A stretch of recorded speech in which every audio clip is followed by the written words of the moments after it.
Thank you all, and thanks to the EPA for inviting me to speak this morning about the catchment management plans and about the catchment community fora.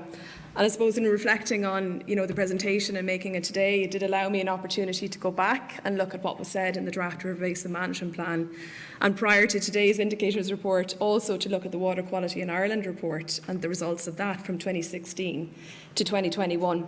So when we look at the draft River Basin Management Plan, it does set out the need for a sincere collective effort, as well as the time and space given over to collaborative activities to meet the challenges of protecting and restoring Ireland's water quality and to maximise co-benefits to address climate change and biodiversity loss.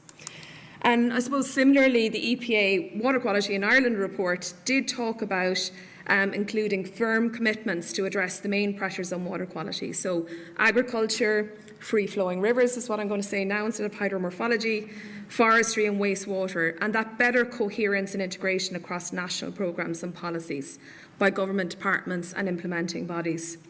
So in the draft plan, there are two very significant and ambitious actions included, and they're on the screen here in front of you. But I suppose on the catchment management plans, they will be sub-basin plans to the national plan, and that will be put in place for all of the 46 catchments we have across the country. And the ambition for these is that they will build over time into fully integrated catchment plans. So that will allow us to build in climate, biodiversity, and all of the other elements that I'll talk about later that are of huge interest to communities when we engage with them. But it will also, I suppose, really importantly allow for that continuing opportunity for greater public participation and engagement of key stakeholders and sectoral interests at a local and regional level, and that ongoing catchment management of our waters and water resource management. So I'm going to speak about these two actions now in the next number of slides. So I suppose, firstly, how are we going to go about this? And Matt has mentioned that we're going to trial it via a pilot process. And to do that, we have developed a detailed roadmap for the rollout of the catchment management plans and the catchment community fora. And we're proposing to work in 5 catchments, and you'll be able to see them on the screen here now in terms of where they're located across the country. But how did we select them? So we looked at over 50 catchment characterisation data sets, and we used a scientific selection process, but we also looked at the different kinds of engagements levels that we have across the country, from your rivers trusts and catchment associations right down to areas where we maybe have fewer engagements or smaller groups engaging with us, such as tidy towns and others. So we wanted a variety of catchments in terms of their significant pressures and all of the concerns and interests that there are in those catchments, but also a variety of different levels of public participation and engagement that we've been experiencing ourselves in the catchment. So given that we're here in Galway, I'm going to talk a little bit about the Galway-based Southeast catchment and how that was chosen. So we looked at the multiple pressures, as I had said earlier, but this was really for the purposes of making sure that we had an implementing body attached to each pilot catchment. So in Galway-based Southeast, we have interests from OPW, IFI, the local authorities. We also have concerns from MBWS, from EPA. We have pressures from Irish Water. We have DPI, was mentioned earlier by Joe. We have DPI here, so that will have to be looked at as well. We have multiple protected areas. We have bathing waters, shellfish waters of our significant interest in this catchment, and we have multiple special areas of conservation and special protection areas for birds. So we have all of the top pressures in this catchment. We have 19% exceedance in the EQS for phosphate in this catchment. We have 13% exceedance in ammonium. So these are targets that we can look at within this catchment in terms of the development of the plan itself. We have a large number of water bodies in this catchment falling within an acres cooperation project. That's the Burren and Midwest Southern Uplands. So that's a fantastic opportunity to engage with that process as it's happening on the ground. And also this catchment has the highest percentage of our high status waters in comparison with the other catchment areas that we have chosen. So again, a really good opportunity to engage with the Blue Dot Catchments Programme and also to build in learnings from the Waters of Life integrated project that's happening at the moment. And of course, it was mentioned earlier by the Minister about the Waters EIP that's coming down the line. And again, that can be looked at as the process of the Catchment Management Plan evolves. And I suppose really importantly, we have a really active group in this catchment, Cún Bio, who have a really strong interest in environmental outcomes with a catchment focus. So all of these things make it a really good candidate pilot catchment. If we look at then what our proposed structure is for the catchment management plans, and this is our kick-off point, we do think that there are core elements that need to be included in any catchment management plan. So I just want to focus maybe initially there on catchment characteristics, and this has been already outlined extremely well by Mary in the earlier sessions, but we do have a massive body of evidence now through catchment characterisation from the second cycle. And in my mind, I think the second cycle was about bedding in that characterisation process right from the EPA characterisation to the local level characterisation that we do in LAWPRO. The third cycle to me then is the implementation and getting this right and getting the collaborations working well. So this information, along with the more detailed information in LAWPRO from the desk studies and the local catchment assessment, that is all with the purpose to better target our measures implementation. The characterisation will also inform the relevant actions to be taken in the catchment areas and the technical constraints that may exist, because we will have many of those as well. I suppose I want to talk then about point number 5 there, the sectoral action plans. And these are really at the core of the catchment management plan. So LAWPRO, together with the Department of Housing, Local Government and Heritage, the EPA, we have been meeting with all of the implementing bodies throughout the course of the finalisation of the River Basin Management Plan. And we have introduced and discussed the process of the catchment management plans and the catchment community fora, and we've agreed the pilot and the outline structure for each catchment management plan.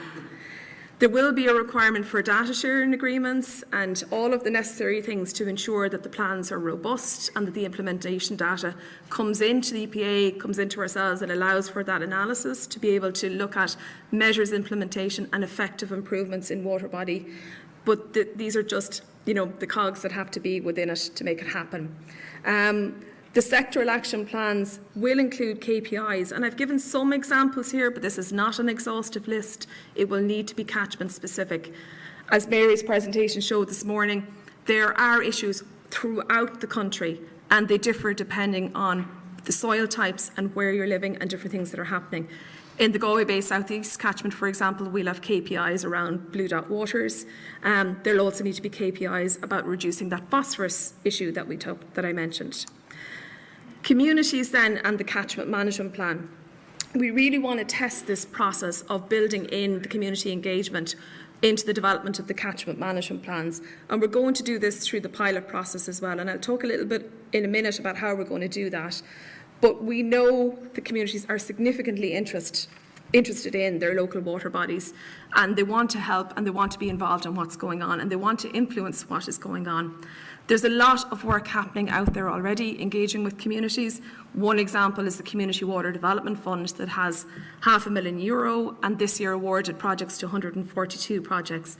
But we do have a lot of big catchment groups now emerging, as well as Rivers Trust. I mentioned Cún Bio earlier, but they are now developing more ambitious projects, and some of them are now starting to go for LIFE funding, EIP funding and so on. So there's a lot of potential there. So we would like to see the community actions being involved and integrated into the tracking that will happen as part of the catchment management plans, and we'll pilot through our process what those interactions and synergies look like and what the ambition might be in terms of the community engagement in the catchment management plans. So this is the roadmap, and it's a busy slide. I don't expect anyone to read it, just to say that there has been a lot happening over the course of the last year. But our focus is now switching there to line 3 and line 4, and this is where we will now be working in each of the individual 5 catchments and starting to meet the likes of Uisce Éireann, the Fire Service. I see Ken in the audience earlier. Sorry, Ken. We'll be meeting them individually to talk about the pressures in the individual catchments, and in fact that process has already started.